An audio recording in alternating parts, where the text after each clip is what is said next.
Bengals are back. On the other hand, the 49ers, I think it's time to start getting a little bit concerned about when this slide is going to stop. That's a great transition from one of the best in the business. What made them unbeatable, San Francisco? They had a great defense that could shut you down, and they didn't turn the football over. Brock Purdy basically made no mistakes. And now over the past few weeks, the defense allowed to Cousins and Burrow, in particular to Cousins and Burrow, 67 for 77, 661 yards, 8.6 yards per attempt. The pass rush has been bad. The secondary's been bad. Steve Wilkes is now having 49ers fans down his throat. Despite, like, Brock Purdy, I actually thought Purdy throughout the day looked okay. Like, I didn't think he was horrible in this game like some people did. He was making plays on the run. It was really that final quarter where he turned the ball over 3 times, and you're saying, well, quarter and I guess a minute of the third. But I thought, like the Vikings game, right? Yeah. You know, he plays really well for the first 3 quarters. He puts you in a position to win. And then, unfortunately, when it matters most and the defense is the most prepared, he couldn't quite get it done. Yeah. Makes one of those, like, these aren't plays where he's throwing some incompletions that the receivers are dropping. These are back-breaking mistakes. Oh, they're crushing. I mean, Brock Purdy did throw for almost 400 yards.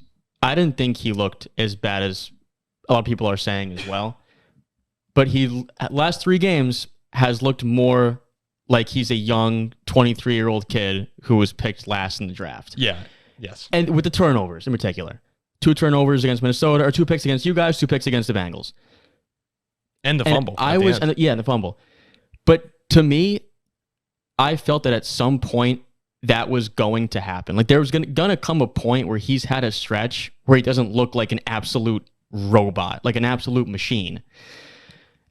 And their schedule is kind of tough. Like, it is. It's they tough. go to Jacksonville, they go to Philly, they play Baltimore, they go to Seattle still. And the cause for concern is that. Because now Brock Purdy has shown, okay, I'm a human. He's like Drago. It's like he bleeds. Like, right? I'm a human. I bleed. I'm still young. Our schedule's kind of tough, but this team is too good not to figure themselves back out and to bounce back. So I'd limit the panic a little bit on San Francisco. I completely agree. And I think we can take a little bit of experience from the Bengals situation, where at 1-3, we were going, yeah, this team's in a lot of trouble. They're in hot water, and they turn it around. The 49ers right now, I'm not panicking because the entire roster, like you said, is loaded with superstars. And Brock Purdy, he hasn't been great. Or I'm sorry, yeah, he hasn't been great, but I don't think he's sucked the past few weeks. He hasn't been good, but he hasn't sucked. And I do think that he'll be fine. I would really be okay as a 49er fan right now. If they lose the next 2, yeah, then maybe if they lose another one next week, yeah, maybe I'll start to change my tone. But I'm fine right now. I'll say this, right? Brock Purdy is not Joe Burrow.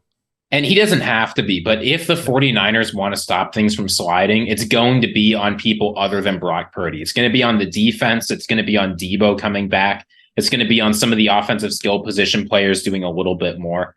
That's what they're going to need to break this trend. The defense, what's more concerning to you right now, the defense or Brock Purdy's play over the past 3 weeks? For me, it's the defense. Brock Purdy is just going to make mistakes. That's inevitable. His initial pace wasn't something you could rely on, but he still played okay for almost every drive he's been in. It's just a couple mistakes. Meanwhile, the defense, I mean, I get that Joe Burrow's good, but they're coming in scoring 16 points a game, and you give up, 34? They're coming in scoring 250 yards. Now they get 400. Like, you just have to do better as a defense. And with Wilkes and the players not looking aggressive, playing out of position on the back foot every play, it's going to be tough. God, I'm going to cry thinking about how good Kirk looked against them. I mean, a stretch where Brock Purdy wasn't a well-oiled machine was coming. But what does he make? $800K a year, and he lives with a roommate still in an apartment. He's allowed to look vulnerable. It was going to happen. But this San Francisco Niners front is paid like they should get a sack on every single play. Oh, and they have been horrendous. So that is my main concern. But again, way too good up there where it's not going to come back around. All right, so we're all holding off on the panic button right now.